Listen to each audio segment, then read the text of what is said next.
In the last part of this series, we talked about the beginnings of the idea of a machine that could do calculations, and we discussed Charles Babbage and his difference engine and his analytical engine and so on. We're going to skip forward about 75 years to this gentleman right here, Konrad Zuse. Konrad Zuse was an engineering student in Germany. I believe he was studying civil engineering, and I saw in an interview one time the gentleman say that he was too lazy to do all the calculations required of an engineering student, so he decided to invent the computer. And he started about 1935 in the development of this machine that you see in the left photograph, which is a picture of Konrad Zuse's family living room as he was trying to develop his new device. Konrad Zuse is responsible for a number of the innovations that are still in use today, and in my book he would qualify as really the father of the electronic computer. For example, Konrad Zuse first decided to use binary coding to represent data in a computer, and to use that binary coding, he used telephone relay switches to represent the on-off state of a binary. Switch was on, represented a 1. Switch was off, represented a 0. So Konrad Zuse was responsible for that.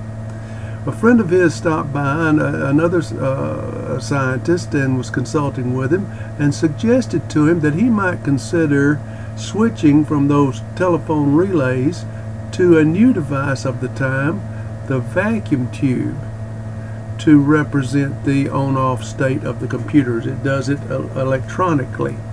And the effect was that the vacuum tube increased the performance of his machine, he said, by at least 1,000 times, made it 1,000 times faster. So Konrad Zuse really was an innovator of his time.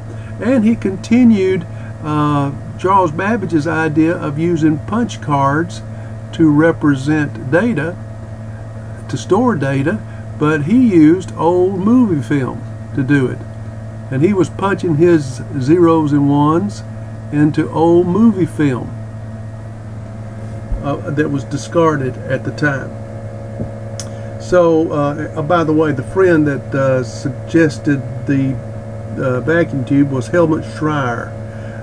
That was his name. And so Konrad Zuse was rolling along very well with the development of the first computer. As a matter of fact, his computer that he was working on, he had labeled the Z1. And then along comes World War II, and he got drafted in very short order.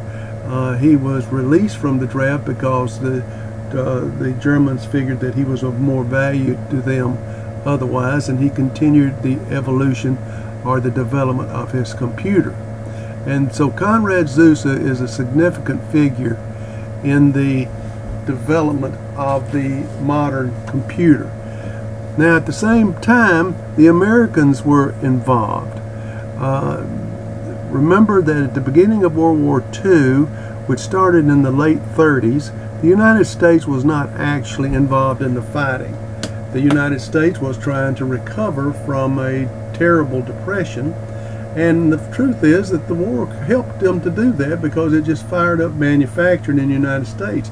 Manufacturing of weapons of war that they were selling, leasing, loaning, whatever you want to call it, to the Allies during the war. And part of that process was the development of these new artillery weapons like the one you see right here, and then these over here. They were producing many of these things, and they presented a problem to them because they had a severe shortage of human computers. The people to what? To calculate the firing tables that you see right here in this lower right hand picture, and that is just one set. They would, for the same weapon, they would have to create firing tables to for any number of positions and targets, like you would see right here, and it would take as many as 40 days to calculate one set of firing tables. And so the Allies had the Americans had a real difficult time with this, and so they went about finding somebody to come up with a solution, and they did. These two gentlemen right here. They made a contract with the University of Pennsylvania,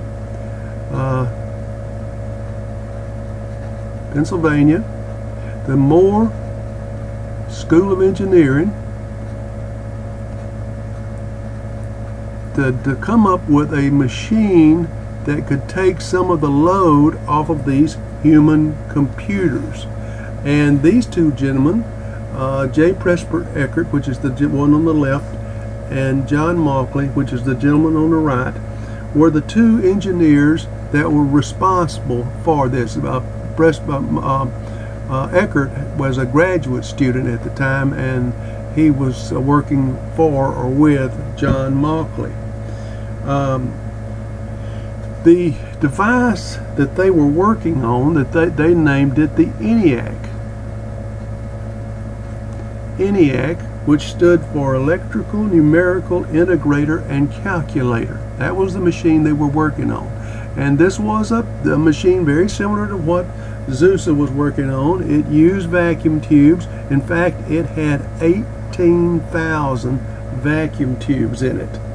And it had over 70,000 resistors, 10,000 capacitors, 1,500 relays, 6,000 manual switches, and 5 million soldered joints. This was a complicated machine, and because of the complication, the number of the vacuum tube had some characteristics. It generated a lot of heat, and because it generated a lot of heat, it was not the most reliable device in the world. And they estimated that with 18,000 vacuum tubes, the machine would go down about every 5 seconds. And so they came up with the first idea of developing these equipment in modules. And so when a vacuum tube would go out, they wouldn't try to find the one vacuum tube. They would isolate the module that was not working, pull it out, plug another module in, and then send the one back to the staff to try and find which one of the machines was causing the problem. So this was a very, very sophisticated, difficult system that they were working on. There's another shot of Mr. Eckert, and here's them consulting with the Department of Engineering, and John Mauchly was the gentleman who was actually the guy in charge of the project. What you see right here are people programming the computer. In this photo, programming the computer. And the thing we need to recognize is that programming languages were not even created until the mid-1950s. And we're talking here in the mid-1940s. There was no programming language. If you wanted to reprogram this machine over here, what you had to do was rewire it. You had to go in there with a schematic and change the wiring on it to change its programming. The ENIAC was an incredible device. Unfortunately, it was not finished in time to help with the war, but it was used by the military to do calculations, and it was a piece of equipment that was used in the design of the hydrogen bomb, weather prediction, cosmic ray studies, thermal ignition, random number studies, wind tunnel designs. And so it was used for many years. In fact, at 11:45, October the 2nd, 1955, this ENIAC computer was taken offline and used for the last time. And there you see a crew of people standing around the ENIAC, and all of them are as a matter of fact, this fella here is Eckert, and this fella here is Mauchly. So there you have the American version of the computer, and we have examined Conrad Zeuss's efforts and also the efforts of the Moore School of Engineering, and we will hear more about them in the next session.